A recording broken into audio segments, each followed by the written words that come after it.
talk. Hi. Well, good morning, guys. Okay, I think it's time for morning real talk.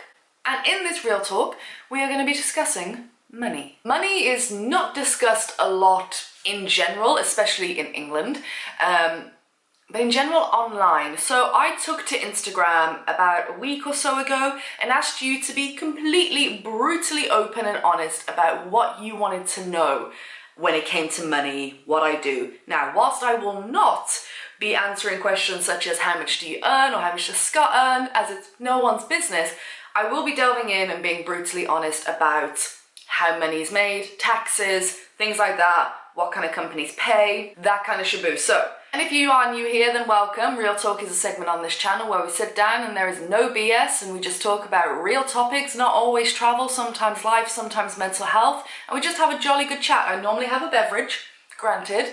This time I do not. Okay, let's jump into the first question. First one is, do you make enough to comfortably afford travel or do you prioritize and make sacrifices? Now, I certainly am not rolling in money and I do have to be very careful about where I book, where I go, of course. I can't just travel anywhere, especially now we have a house, we have bills, council tax, all that fun adulting stuff.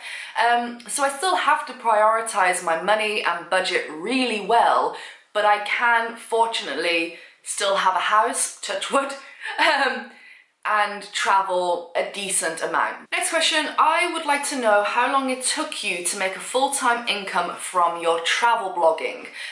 So I was probably doing it as a hobby for a good 3 years, something like that, 3-4 years, until I really hit New Zealand, and that was a point where, if you read my book, then, by the way, if you've read my book, then you'll probably understand why I couldn't really get a traditional job in New Zealand, so I really just pushed and hustled so hard to make it work. So yeah, about 3 or 4 years as a hobby, not really taking it seriously, and then to kind of build it to a good level where I could travel a lot or get a house and still travel, it took an extra year or so after that. Last, would be very interested to know what a YouTuber's ad revenue looks like, and yes, many people would. I would want to know what your long-term and short-term goals are financially. So short-term, now we've just got this new house, tax bill coming up, a whole fresh new year with a whole new chapter in my life. My short-term goals over the next 12 months is to really hone in on making different revenue streams and also figuring out how and where I want to put savings in, even if it's just a little bit or it's a lot, where I want to put my savings into for the future and get the ball rolling on a lot of stuff this year. Long term, I'd like to have a decent amount of savings. Really long term, I'd love to buy a property, pay off the mortgage, get it outright, and that would be maybe my retirement fund.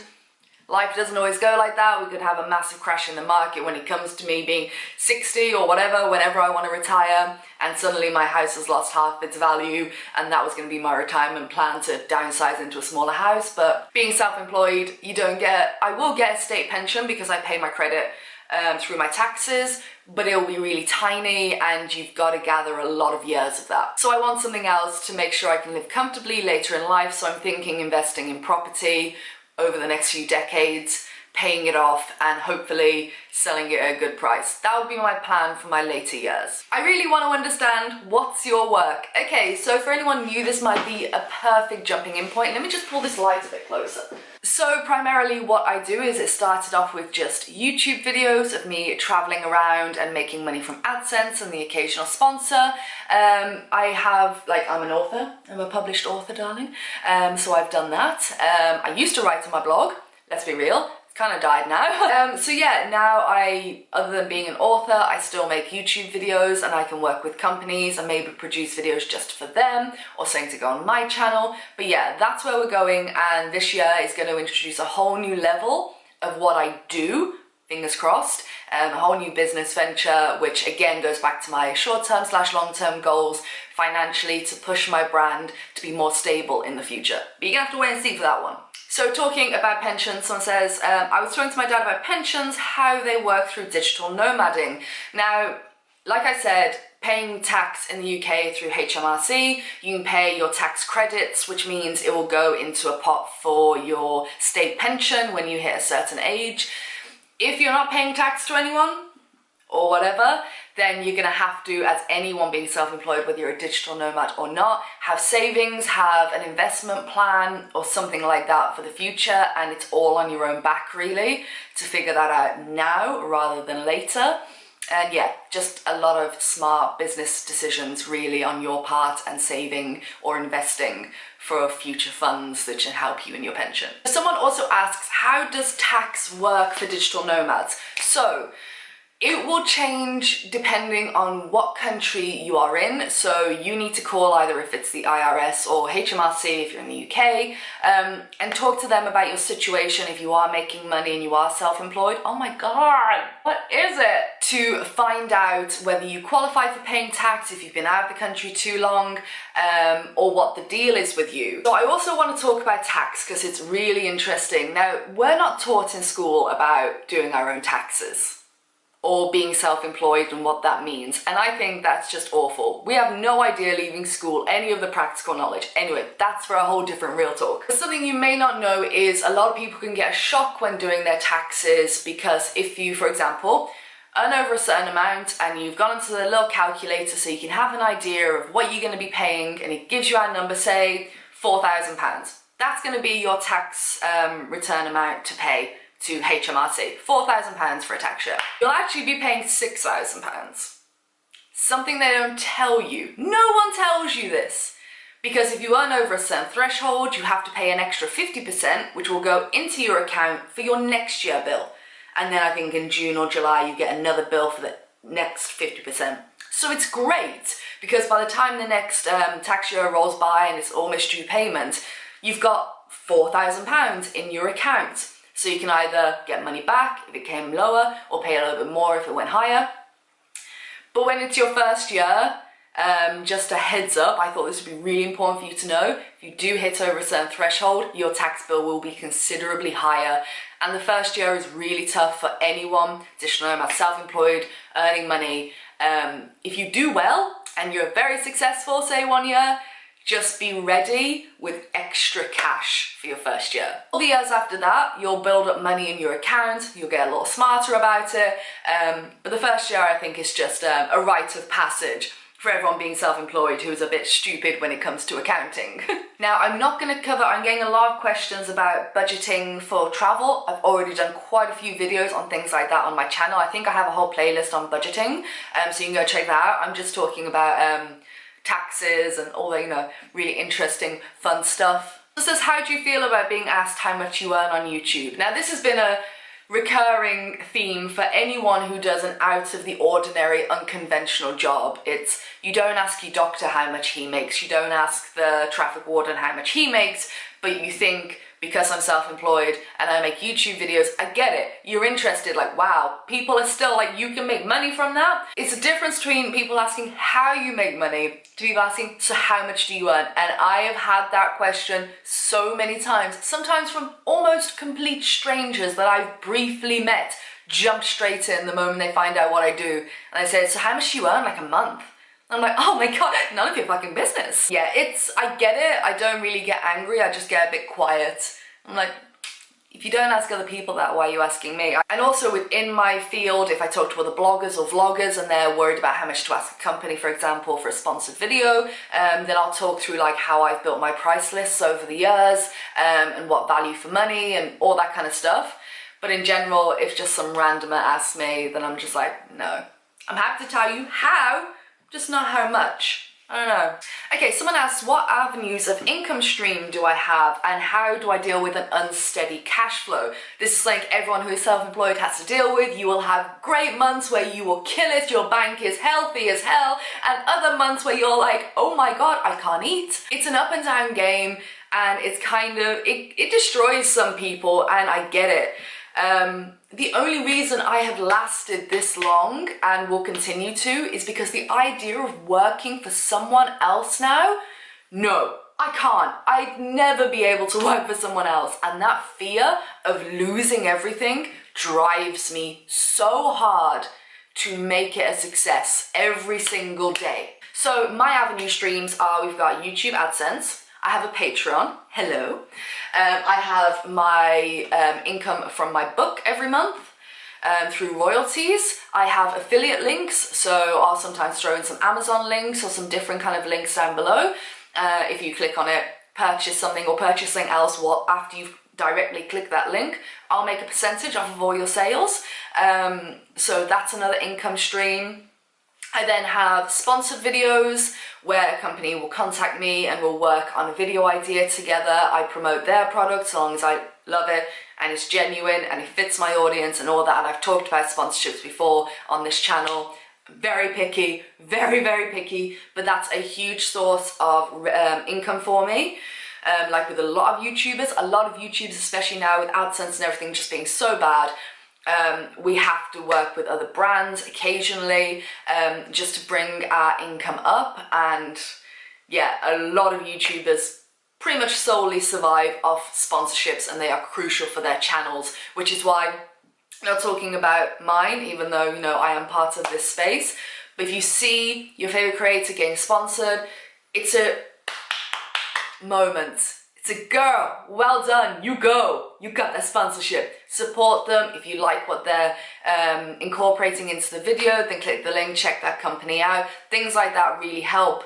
The reason YouTubers especially want you to support the brand they're working with is, one, I'm hoping that YouTuber really loves the brand, but also the more engagement that this sponsored video gets, the more views, the more likes, the more comments, the more clicks on those links in the description, it shows then that brand or even the agency that might have got you that job, look how well this sponsored video did. We should work with her again. And it's about building relations and trust. It is on the YouTuber at the end of the day to make sure that they're creating not just a straight up advertisement, but offering a lot of value to you as well, which I think is super important, but I'm just rambling now about that. Now, I was going to say press trips as well, but I think I got a question about press trips, so uno momento. Oh, and also how do I deal with the fluctuation? It's being reserved.